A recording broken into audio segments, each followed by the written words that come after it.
नमस्कार, बहुत स्वागत है आपका। इंडिया टीवी देख रहे हैं आप। आपके साथ मैं हूं प्राची पाराशर। राजस्थान की एक हॉट सीट का विश्लेषण हम करेंगे, लेकिन इस बीच एक बड़ी खबर आ रही है। राजस्थान में मतदान बीत गया है, लेकिन सियासी बवाल खत्म होने का नाम नहीं ले रहा है। आज डींग जिले के एक गांव में दो समुदायों के बीच में जबरदस्त झड़प हो गई है। डींग जिले के सीकरी थाना क्षेत्र के सिंघावली महरायपुर गांव में दो समुदायों के बीच में जमकर मारपीट हुई है।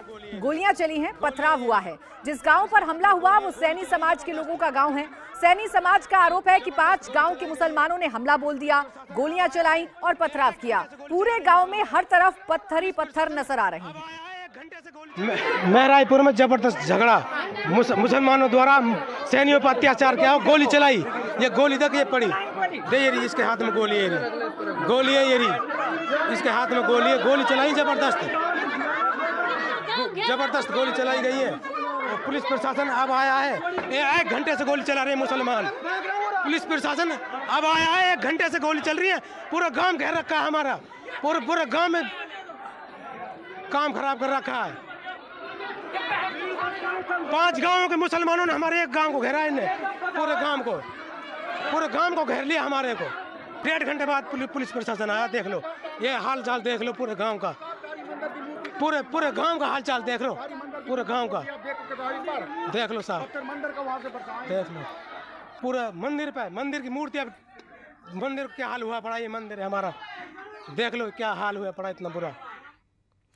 तो पूरे गांव में पत्थर ही पत्थर नजर आ रहे हैं। दरअसल डींग जिले में वोटिंग के दौरान भी बवाल हुआ था।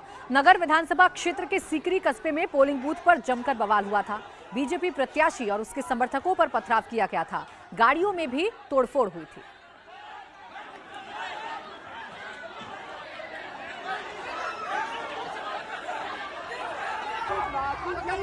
पोलिंग बूथ पर मारपीट के बाद खेतों में भी बवाल हुआ था, जमकर पथराव हुआ और गोलियां चलने का मामला भी सामने आया था।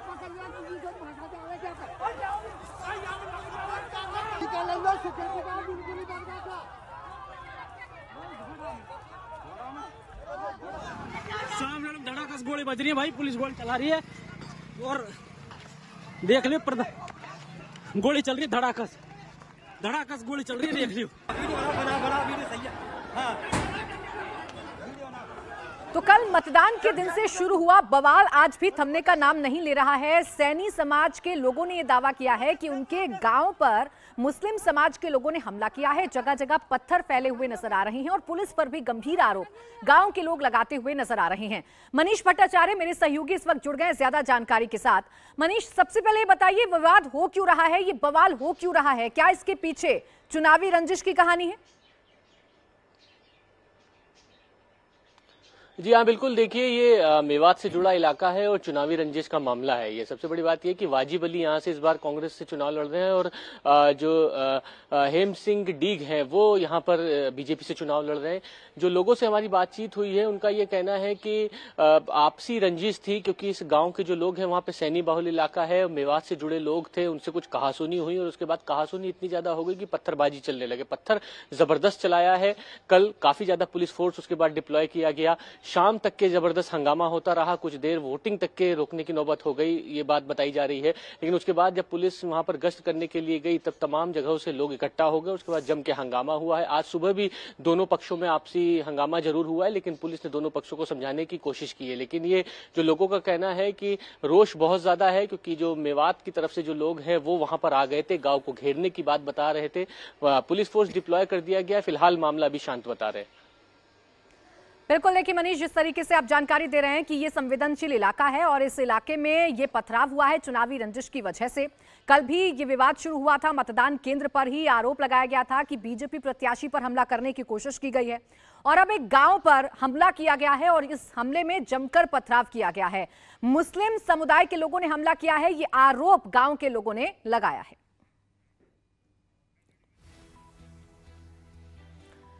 तो देखिए, राजस्थान में कल मतदान हो चुका है, यानी ईवीएम में कैद हो गई है तमाम उम्मीदवारों और बीजेपी और कांग्रेस की किस्मत। लेकिन एक एक सीट का समीकरण क्या कहता है और एक एक सीट पर मतदान का जो वोटिंग प्रतिशत रहा है उसके ट्रेंड क्या बताते हैं, आइए आपको बताते हैं। राजस्थान की हॉट सीट की चर्चा कर लेते हैं। वो बड़ी सीटें जहां पर बड़े बड़े चेहरों की जो साख है वो दाव पर लगी हुई है। और इस कड़ी में आइए सबसे पहले बात करेंगे सरदारपुरा की सीट। ये सीट अशोक गहलोत की है, झालरापाटन जिस पर वसुंधरा राजे सिंधिया चुनाव लड़ रही हैं, टोंक जहां से सचिन पायलट चुनाव लड़ रहे हैं, 73 यहां पर वोटिंग हुई है। इसके अलावा लक्ष्मणगढ़ जहां से गोविंद सिंह डोटासरा है, 76% यहां पर वोटिंग हुई है। नाथद्वारा की अगर आप बात करेंगे, यहां से सीपी जोशी मैदान में है, 78.20% नाथद्वारा में वोटिंग हुई है।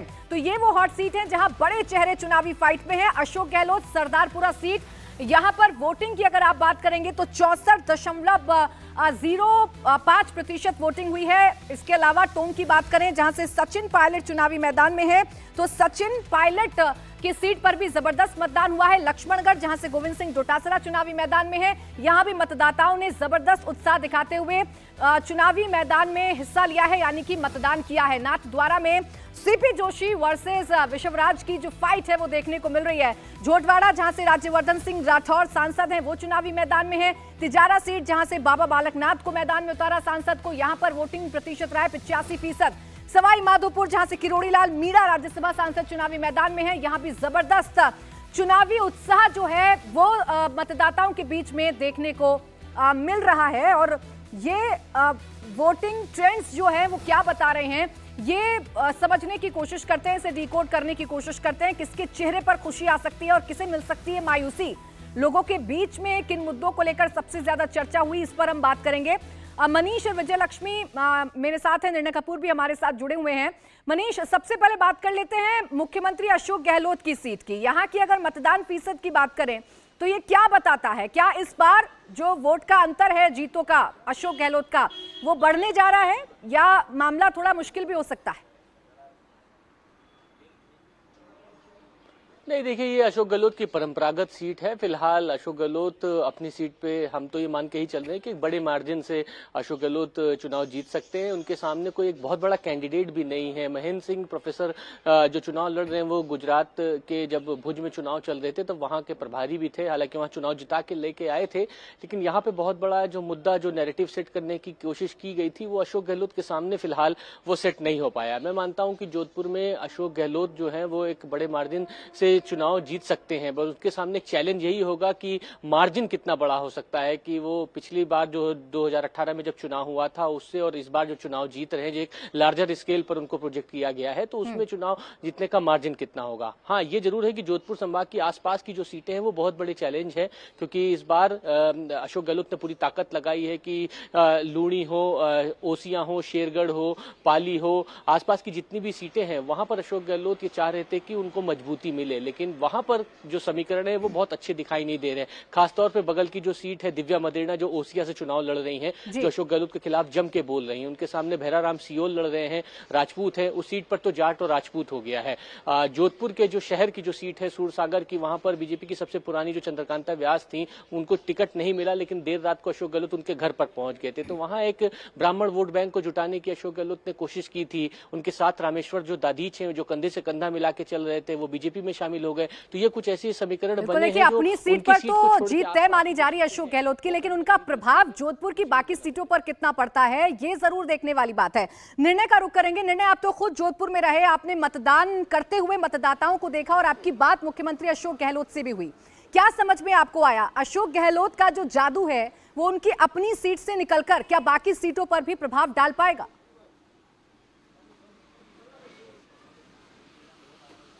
देखिए, अगर आप पिछली बार की बात करें, जब अशोक गहलोत मुख्यमंत्री बने थे, तब इसी जोधपुर जिले में करीब 10 सीटों में से 7 सीटें कांग्रेस ने जीती थी। लेकिन इस बार जब हम वहाँ पे घूम रहे थे और लोगों से बात कर रहे थे, तब जो एक परसेप्शन मिल रहा था, एक जो फील मिल रहा था, वो ये था कि इस बार बाजी पूरी तरह पलट जाएगी। हालांकि अशोक गहलोत अपनी सीट तो बचा लेंगे, सरदारपुरा सीट वो कितने मार्जिन से जीतते हैं ये एक देखने वाली बात होगी यहाँ पे। बाकी वोटिंग परसेंटेज जिस तरह से गिरा है, इसका हमें लगा कि शायद अंदेशा अशोक गहलोत को भी था, क्योंकि आखिरी दिन में भी जिस तरह से वो घूमे, जगह जगह पे अपने कार्यकर्ताओं को मोटिवेट करते हुए नजर आए, कहीं ना कहीं दिख रहा था कि उन्हें इस बात का अंदेशा था।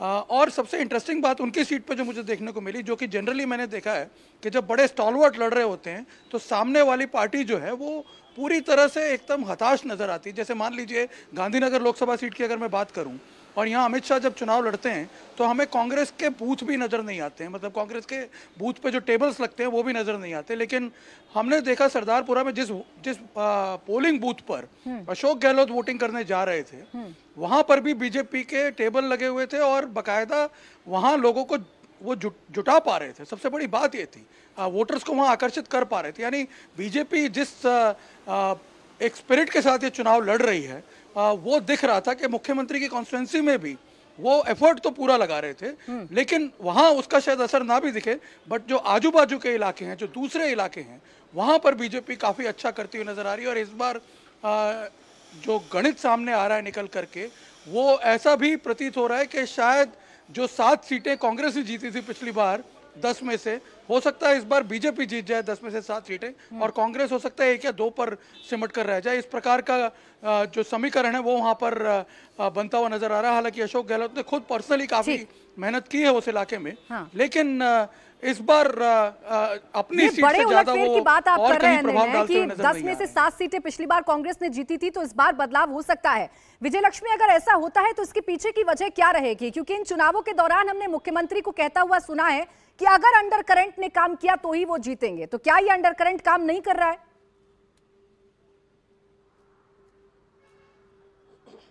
देखिए, कांग्रेस पार्टी को लगता है अगर वो जीतेंगे तो उसकी मेन वजह होगी जो स्कीम्स अशोक गहलोत ने पूरे राज्य में इंप्लीमेंट की, उसमें चिरंजीवी योजना है, ओपीएस है, गैस सिलेंडर है। तो कांग्रेस को लगता है कि उनके इस डेवलपमेंट के एजेंडा पर उनको जो है वोट मिलेगा। और जहां तक रही बात बीजेपी की, तो हिंदुत्व का एजेंडा है और हिंदुत्व की बात करते हुए हमने देखा बीजेपी का कैंपेन कैसे पूरे राजस्थान में बढ़ा। तो अगर कांग्रेस पार्टी अगर बना पाती है सरकार, तो मुझे लगता है वो अशोक गहलोत ने जिस तरह से अपना कैंपेन चलाया, जिस तरह से उन्होंने अपनी स्कीम्स जो है वो इम्प्लीमेंट की और जिस तरह से उन स्कीम्स का पेनिट्रेशन जो है वो ग्रास रूट लेवल तक हो, इसको इंश्योर किया। क्योंकि जहां पर भी हम घूमे, अशोक गहलोत के खिलाफ पर्सनली एंटी इनकम्बेंसी मुझे देखने को नहीं मिली। वोटर उनकी स्कीम्स को लेकर पॉजिटिव बात जरूर करता हुआ नजर आ रहा था। जो रिवाज है राजस्थान में हर 5 साल में सरकार को बदल देने का, या एक तरीके से एक रोष नजर आता है इनकम्बेंट गवर्नमेंट के खिलाफ, वो उतना रोष मुझे ग्राउंड पे नहीं देखने को मिला कि लोग जो है इनकम्बेंट गवर्नमेंट से जो है वो बेहद ज्यादा नाराज हों। स्कीम्स की बात जरूर कर रहे हैं, लेकिन वही बीजेपी की बात जब आती है तो केंद्र की सरकार, केंद्र की स्कीम, प्रधानमंत्री नरेंद्र मोदी का चेहरा और हिंदुत्व का कार्ड, ये तमाम चीजें हैं जो बीजेपी के कैंपेन को जो है वो पुश करती नजर आती हैं, या बीजेपी का जो स्ट्रॉन्ग पॉइंट है या जो स्ट्रॉन्ग एरिया है वो ये तमाम चीजें नजर आती हैं। बिल्कुल, देखिए, और इसी वजह से कांग्रेस कॉन्फिडेंट भी नजर आ रही है। अशोक गहलोत भी बार बार कह रहे हैं, उनके प्रचार करने वाली जो कंपनी है वो भी बार बार कह रही है कि अशोक गहलोत एक बार फिर से मुख्यमंत्री बन सकते हैं। लेकिन मनीष, क्या वजह नजर आ रही है आपको ग्राउंड पर? दोनों के बीच में टफ फाइट नजर आ रही है। बीजेपी का दावा यह है कि जितने भी संकल्प बीजेपी ने लिए हैं वो पूरे होंगे। रिवाज जो रहा है राजस्थान का, उस रिवाज के मुताबिक बीजेपी को जीत हासिल हो सकती है। लेकिन मुख्यमंत्री की अपनी ही योजनाएं उनके अपने जिले में आसपास की सीटों पर क्या कोई फायदा दिला सकती हैं उन्हें? देखिए, मैं आज से 1 महीने के पहले का असेसमेंट अगर मानूं तो मैं मान रहा था कि बहुत कांटे की टक्कर थी। लेकिन जो हाल फिलहाल में एक अचानक से जो नैरेटिव चेंज हुआ है उसमें प्रधानमंत्री नरेंद्र मोदी की सभाओं का एक बड़ा योगदान है। दूसरी चीज, ये जो जोधपुर या आसपास की सीटें जिसके बारे में चर्चा हो रही है, मैं यहाँ पर एक कास्ट डोमिनेंस फैक्टर सबसे बड़ा मानता हूँ कि अगर कांग्रेस को नुकसान हो रहा है तो उसमें कास्ट डोमिनेंस फैक्टर एक बहुत बड़ी बात है। क्योंकि जाट, राजपूत, गुजर और इस इलाके में ब्राह्मण, ये एक बहुतायत में है। और स्पेशली एंटी इनकम्बेंसी जो, जैसा कि विजय लक्ष्मी बता रही थी कि हाँ अशोक गहलोत के खिलाफ नहीं है, लेकिन इंडिविजुअल एमएलएज के खिलाफ इतनी ज्यादा है कि लोग ये मान के चल रहे थे कि अगर जाट गुजर मीणा का पैक्ट होकर सचिन पायलट को आगे लेकर आए हैं तो मौका मिलना चाहिए था। और मारवाड़ में आप देखिए, विशेष तौर पर जो जोधपुर से आसपास की जो सीटें हैं, जाटों ने बढ़ चढ़ कर जो है अशोक गहलोत का समर्थन किया था। अमूमन जाट कभी अशोक गहलोत को इंडिविजुअली समर्थन नहीं देते हैं, क्योंकि एक नॉर्मल प्रचलन है मारवाड़ में, कहा जाता है कि जाटों को हाशिए पे रख दिया दिया गया था हमेशा से, और उसकी एक सबसे बड़ी संभावना जो बनी थी वो सिर्फ अशोक गहलोत की वजह से बनी थी। जाट मुख्यमंत्री इसीलिए नहीं हो पाया कांग्रेस में क्योंकि अशोक गहलोत नहीं चाहते थे। तो ये एक नैरेटिव कांग्रेस के लिए वहां पे चल रहा था। लेकिन इस बार इंडिविजुअल एमएलए जो है उनके खिलाफ बहुत ज्यादा एंटी इनकम्बेंसी है। मतलब उनके साथ के जो विधायक हैं वो बटे हुए थे। दिव्या मदेरणा जैसी फायर ब्रांड नेता हैं, वो अशोक गहलोत के खिलाफ खुल के बोलती रही, संगठन के लिए बोलती रही। लेकिन उसी सीट पे मैं बता रहा हूं कि राजपूत बनाम जाट पूरा वोट हो गया। आप मारवाड़ में देख लीजिए, बाड़मेर जैसी जो सीटें, हेमाराम जो कि सचिन पायलट के साथ में खड़े रहते थे, तो पूरा एक जाट वर्ग जो है हेमाराम के साथ खड़ा हो गया। इतने निर्दलीय जो एक अंडर करंट बनाने की कोशिश बीजेपी ने की, जिस मुद्दे को लहर बनाने की कोशिश की, वो मुद्दा कांग्रेस को नुकसान पहुंचा सकता है और वो है 5 साल चलती रही कुर्सी की लड़ाई। निर्णायक सीट बड़ी दिलचस्प रही थी 2018 में, वो नाथद्वारा सीट थी। सीपी जोशी, यहां पर जीत हार का अंतर सिर्फ 1 वोट से हुआ था। इस बार का चुनाव कितना इंटरेस्टिंग नजर आ रहा है? क्या सीपी जोशी इस अंतर को बढ़ा पाएंगे या उन्हें नुकसान हो सकता है यहां पर? देखिए, नाथद्वारा की सीट काफ़ी इंटरेस्टिंग है और इनफैक्ट आप जिस वाकये का जिक्र कर रही हैं वो 2008 में 1 वोट से हार गए थे सीपी जोशी, इसलिए वो जानते हैं 1 वोट की कीमत क्या है। और सबसे बड़ी बात यह है कि जब भी इस सीट पर राजपूत और ब्राह्मण के बीच में मुकाबला होता है वो काफ़ी रोचक हो जाता है। और इस बार तो इस सीट पर एक राजपूत राजकुमार लड़ रहा है और वो भी महाराणा परिवार से। तो आप अंदाज़ा लगा सकते हैं सारे समीकरण जो हैं वो पूरी तरह बदल कर रख दिए हैं इस कैंडिडेट की मौजूदगी ने, क्योंकि सिर्फ राजपूत बनाम ब्राह्मण नहीं रह जाएगी अब ये लड़ाई अब क्योंकि महाराणा परिवार का उम्मीदवार है, इसलिए राजपूतों के साथ भील और अन्य जाति के लोग जो हैं वो भी रिलेट कर रहे हैं। और इसीलिए हमने देखा कि इस बार प्रचार में सीपी जोशी ने, जो कि 43 ईयर्स से, करीब 43 साल से इस कॉन्स्टिट्यूंसी के साथ जुड़े हुए हैं, वो लगातार इमोशनली लोगों से अपील करते हुए नजर आए कि भाई मैं 43 साल से आपके साथ जुड़ा हुआ हूँ, 5 टर्म यहाँ से जीता हूँ, काफ़ी काम किए हैं, आप इस चीज़ को याद रखिएगा। और सामने हमने देखा कि जो महाराणा परिवार से कैंडिडेट थे विश्वराज सिंह, जो उनके वंशज हैं, वो ये कहते हुए नजर आए कि 1400 साल का नाता है ये।